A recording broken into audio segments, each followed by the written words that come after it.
څنګه امنیت راوړي.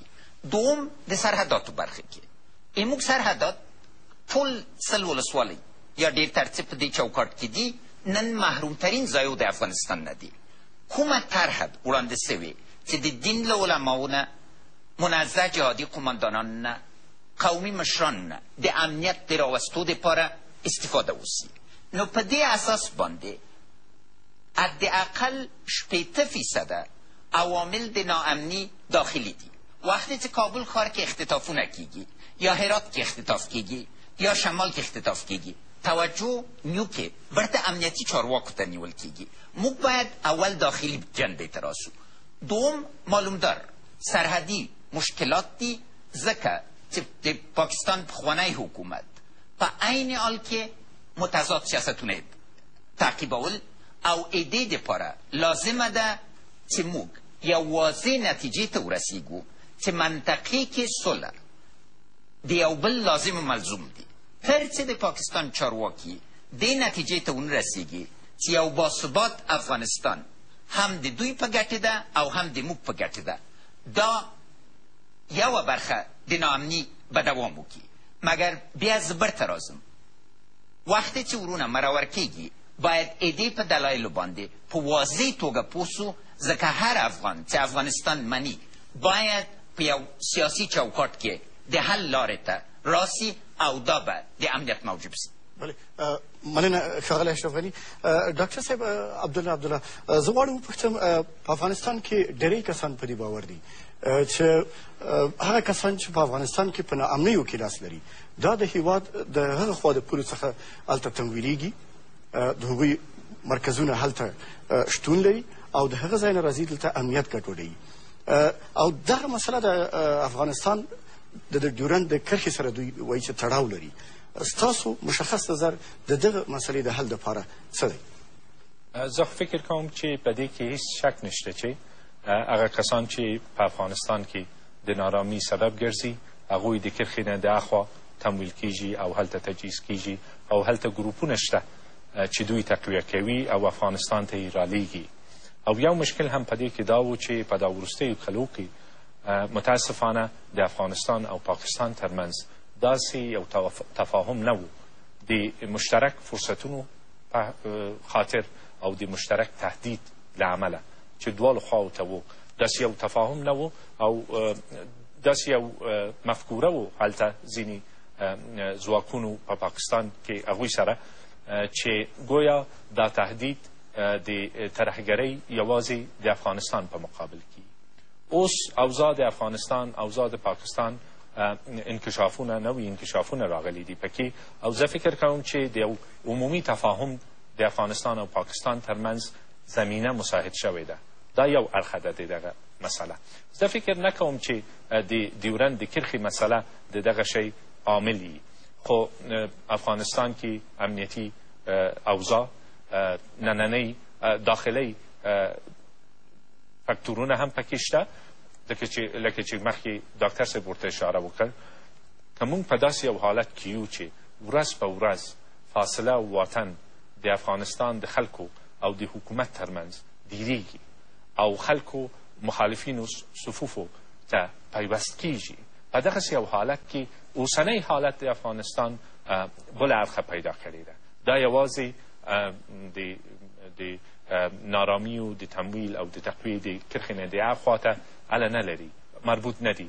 اوس دننه په افغانستان کې داسې یو حالت پیدا شوی ده چې ډېر خلک د افغانستان ورځ په ورځ له دغه حکومت نه، د ناسالمې ادارې څخه، د بېعدالتۍ، د عدم موجودیت یو قضا او اداره چې د خلکو خواهشات ته ځواب ورکړي او توقعات یې ترسره کړي، له دغه کبله موږ د افغانستان خلک له لاسه ورکوو او د افغانستان خلک د مخالفینو صفوف تقویه کوي. دغه ملامتي هیڅ چا باندې نشته.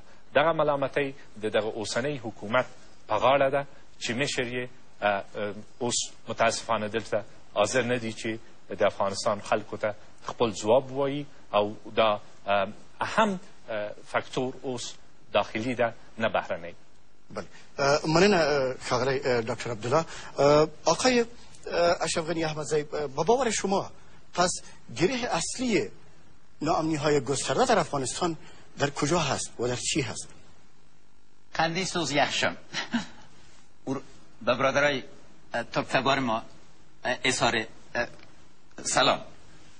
گره اصلی در عدم یک استراتژی ملی، در عدم اجماع ملی و در عدم یک زعامت مدبر، متعهد و قاطع است.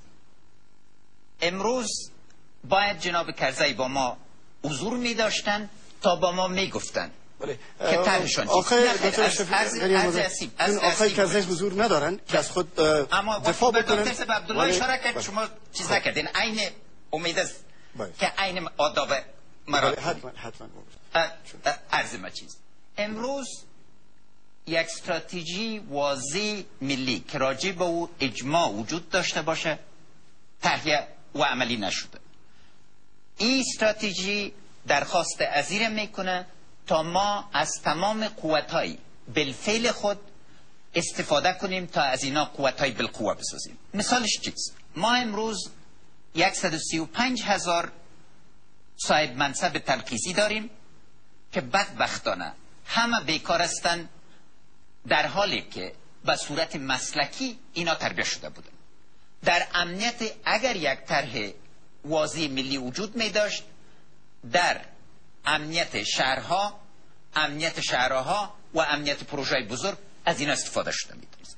در عین حال ببینین پست سرقماندان آلای قوای اردو که یکی از وظایف رئیس جمهور است فعلا خالی است. از این جهت انسجام سه بخش امنیتی ما که اردوی ملی است، پلیس است و امنیت ملی است به صورت متداوم صورت نمیگیره. هر یک از این ارگان ها به اساس هدایت خاص یا رهبری خاص عمل میکنه، اما انسجام از اینا یک مشکل سرتاسری را ایجاد کرده. قوت دیگه که وجود داره قوت مجاهدین منزه و علمای دین است. چون باید بفهمیم که مشکل امنیتی تنها از راه قوه حل شده نمیتونه. اجماع بین المللی است که مشکل امنیتیه که به سطح افغانستان باشه 20% از راه قوت حل میشه، 80% از راه سیاست، اقتصاد، بازسازی و اجماع. بناهن ضرور است که به نکته اصلی برسیم. تا یک استراتژی منظم دولت سازی نداشته باشیم که فضای اعتبار سرتاسری را با وجود بیاره و بین دولت و ملت رشته اعتماد با وجود بیاره، گیری باز نخواهد شد. تشکر شما آقای اشرف غنی احمدزی.